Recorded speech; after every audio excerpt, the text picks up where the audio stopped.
Assalamualaikum warahmatullahi wabarakatuh. Kembali lagi di channel Ari Kurniawan 13. Di depan saya sudah ada Mi 11T dari Xiaomi, bukan yang versi Pro, ini versi yang biasa aja.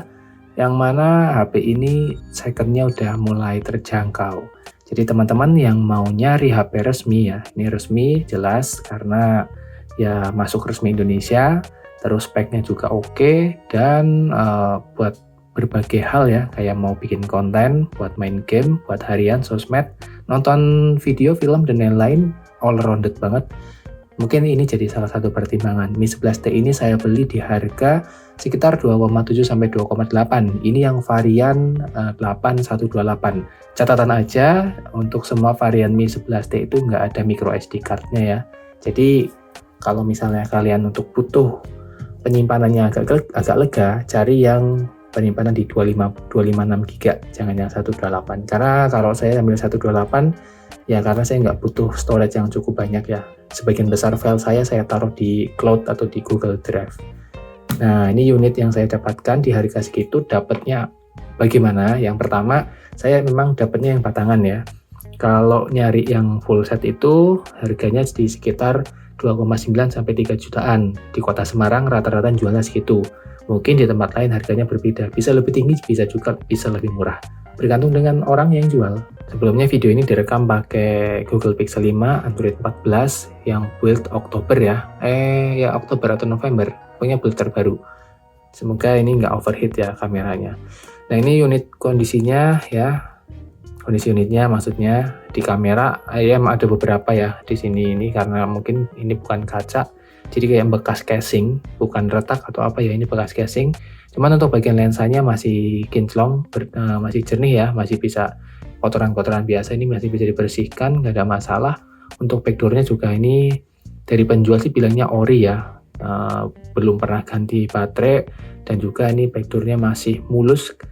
Ini karena bukan plastik ya, ini kaca, sehingga nggak ada jamur meskipun pemakaiannya sudah cukup lama. Karena kalau kaca itu yang penting kita rajin bersihin, ya paling nggak seminggu sekali atau 2 minggu sekali, ini akan tetap terjaga dengan baik. Kalau misalnya plastik, misalnya polikarbonat ya, dia akan lebih cepat bekas. Untuk samping-samping memang ada beberapa bagian nih yang udah kena lecet casing sih kayaknya. Biasanya casing yang jarang banget dibuka, terus dia kayak kusam, debu-debu di dalam nempel, nah dia akan berpengaruh ke sini juga. Nah, ini atas bawah juga ada speakernya ya, ini speaker, stereonya seimbang, nggak kayak Pixel 5 karena yang atas tuh agak mendem di bawah layar. Ini juga ada remote-nya ya, infrared blaster. Di sini kosong. Nah, ini SIM card-nya dual SIM ya. Jadi di sini nggak ada slot micro SD. Ada mikrofonnya ada satu, di sini ada nih kecil, di bawah ada, terus di belakang nih di kamera juga ada 3. Jadi cukup banyak ya, ada untuk optimize audio recordingnya. Nah, alasan saya membeli HP ini awalnya sih mau coba ya HP-HP bekas yang saat ini beredar tuh apa aja sih yang kira-kira aman untuk dibeli. Karena gini, Mi 10T Pro itu sebenarnya saya sangat tertarik ya. Untuk secara spek memang ini lebih baru nih, tapi Mi 10T Pro tuh unggul di perekaman videonya karena dia sudah di 4K 60, bahkan bisa 8K ya, dia pakai chipset Snapdragon, soalnya kalau yang ini pakainya MediaTek ya.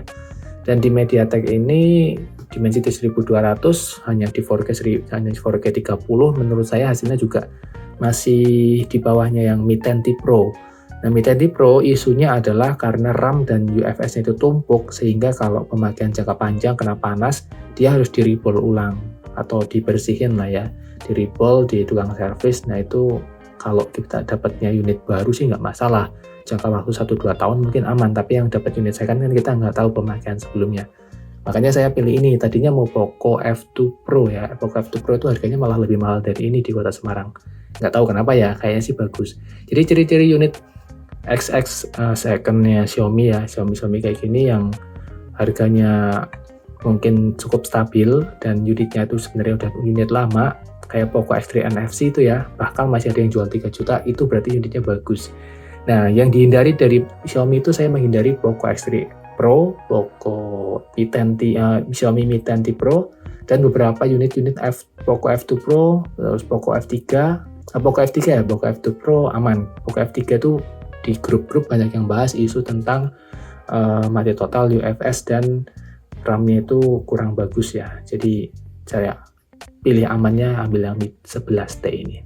Sebenarnya saya sudah pakai ini cukup lama ya. Jadi sekitar 2 mingguan lah. 2 minggu saya beli HP ini. Saya memang belum sempat ngontenin karena penasaran buat dipakai harian itu gimana, enak atau enggak. Dan ternyata ini enak banget ya. Saya ngerasain main Mobile Legends benar-benar rata kanan ya pakai ini. Karena di Pixel itu kan main Mobile Legends tuh ya, meskipun di Pixel 5 ini saya lancar-lancar aja ya. Bahkan nggak pakai kipas juga masih oke lah dengan grafik sedang. Terus di frame rate-nya di high itu masih bisa.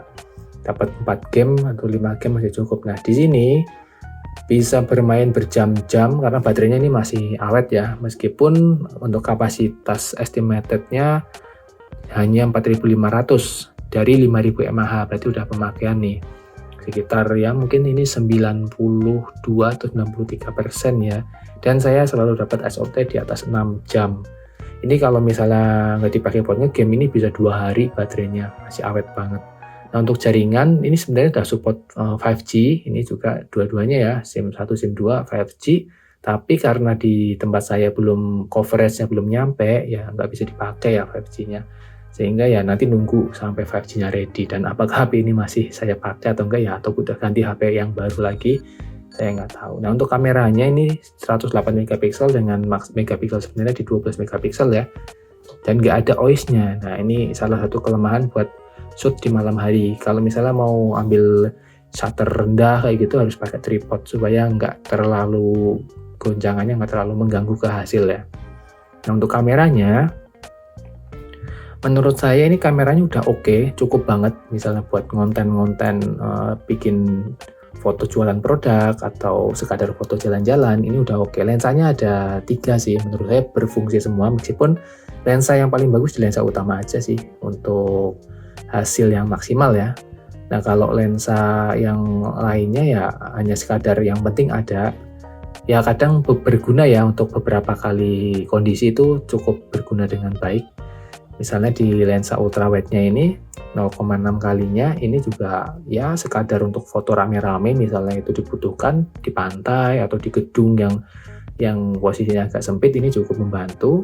Dan lensa utamanya menurut saya hasilnya juga bagus banget sih untuk sekadar foto, menurut saya oke. Untuk lensa 2 kalinya tele makronya atau apa ini ya oke lah, cukup, yang penting ada. Nah, untuk videonya di sini mentok di 4K 30 fps ini ya. Nah, sayangnya kalau dipindah ke lensa 0,6 ultrawide-nya itu 4K-nya nggak mau, dia langsung kembali ke 1080p.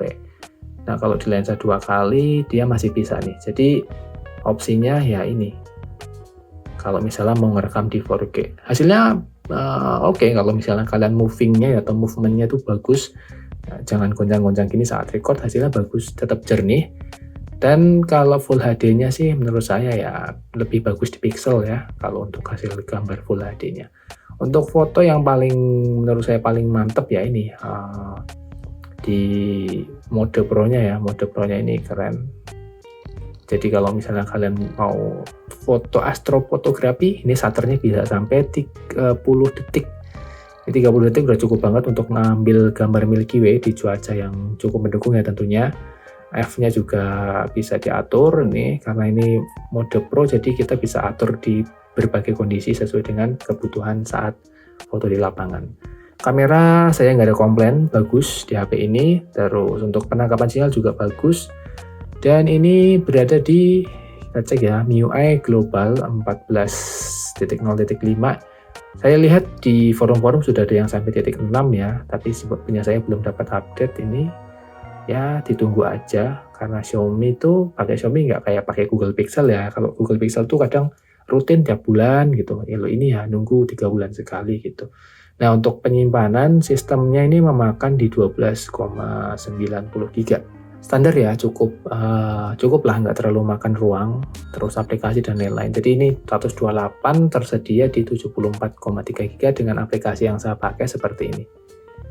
Ya standar kerjaan aja sih, sosmed sama gamenya cuma satu, Mobile Legends. Kita cek Mobile Legends, grafiknya sampai di mana. Ini pokoknya rata kanan 120 fps. Ini layarnya sudah 120 Hz ya, Gorilla Glass Victus. Jadi ini di atasnya Gorilla Glass 5. Worth it banget sih menurut saya ya, aman buat dampingin Pixel ini oke. Kita cek ya settingannya.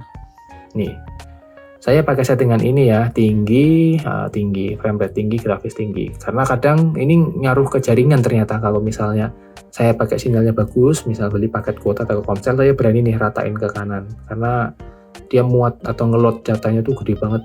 Nah, jadi ini permainan ternyaman untuk jangka panjang, baterainya bisa juga lebih lama. Tapi bisa mentokin juga kalau misalnya kalian butuh ya, sampai grafik tertingginya ultra, frame rate-nya dan grafisnya di ultra juga. Ini udah mantep banget. Nah, terus untuk stabilitasnya gimana? Di review-review yang sudah saya tonton di video unboxing waktu awal-awal ini rilis ya, cukup bagus, tapi memang nggak sebagus yang versi Pro, yang versi Snapdragon 888. Ini masih oke lah kalau untuk gamenya, game-game sekadar menikmati. Ya kalau mau kompetitif mungkin Tarkam ya, antar kampung untuk kompetisi misalnya liga-liga warkop gitu, ini udah cukup banget. Dengan harga segitu loh ya, saya bilangnya. Kalaupun nyari unit baru ya mungkin saya sarankan Redmi Note 12, Redmi Note 12 Pro yang 4G, tapi tentunya harganya lebih mahal dikit.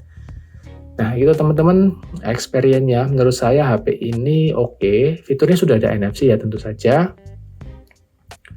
Baterainya saya sarankan sih nyari yang kesehatan baterainya udah cukup, masih di atas 4000 lah ya, jangan sampai yang 3000 itu sebaiknya nggak usah dibeli lah, nanti kalian akan repot-repot ganti baterai. Terus untuk yang lain-lain hardware-nya ini kayak CPU, RAM, terus resolusi layar, memori, di saya bekerja dengan normal di unit ini. Kemungkinan kalau kalian cari di pasaran ya unitnya masih oke kok, karena ini nggak yang tahun lama-lama banget. Dan MediaTek Dimensity 1200 ini masih worth it dan nyaman buat misalnya Instagram dan lain-lainnya, ini masih oke banget, nggak ada masalah sama sekali buat sosmed, nyaman. Dan saya nggak tahu ya, kalau pengen ngirit kan sebenarnya kita harus ubah ke refresh rate-nya yang rendah lah ya, atau yang standar. Tapi ketika saya setting ke standar itu malah kacau banget. Dan navigasinya nggak enak, grendet-grendet nggak karuan, dan juga baterainya tuh kayak nggak stabil gitu malahan. Dan saya ngerasa ini nih yang menjadi nilai plusnya Google Pixel ya. Google Pixel taruhlah 4a atau 4a 5G. Meskipun itu masih 60 Hz, kalau saya jejerkan saya berani adu kok. Ini meskipun mulus 120 Hz, saya bisa katakan masih sedikit agak nyaman di Pixel. Terutama di Pixel 5 nih, yang ini 90 Hz-nya jauh lebih nyaman scrolling di situ daripada 120 Hz di sini. Nggak tahu kenapa, apakah memang 120 Hz di beberapa device yang akhir-akhir ini udah menjamur banget ya, di mid-range bahkan di yang kelas-kelas entry itu udah pakai yang 90 atau 120 Hz. Saya rasa itu sekadar yang penting dikasih gitu loh, optimasi hardware-nya masih kurang. Beda memang kalau misalnya 90 Hz-nya flagship, itu rasanya tetap beda. Bahkan iPhone yang beberapa masih pakai 60 Hz, itu jauh lebih smooth dan enak buat navigasi. Nggak tahu kenapa ya, harga tetap berbicara ya. Pastinya ada kualitas hardware yang tipe A, tipe B, tipe C. Nah, mungkin ini 120 Hz-nya pakai hardware yang tipe C kayak gitu. Intinya ya kayak gitulah. Ada harga, ada rupa. Oke teman-teman, mungkin itu aja. Selanjutnya saya akan cobain HP ini untuk bertahan. Apakah nyaman banget atau enggak? Ya yang jelas untuk kegiatan yang selama ini saya lakukan sih oke-oke aja, nggak ada masalah. Terima kasih. Semoga video ini menjadi referensi tambahan buat teman-teman yang pengen nyari HP-HP second resmi, dual SIM, terus dapat Android. Nanti ini dapat Android 14 juga, MIUI 14 dan HyperOS. Oh ya, ini juga dapat HyperOS. Udah ada listnya ya, device-device yang Xiaomi yang masih dapat HyperOS. Ini salah satunya. Semoga membantu. Terima kasih. Wassalamualaikum warahmatullahi wabarakatuh.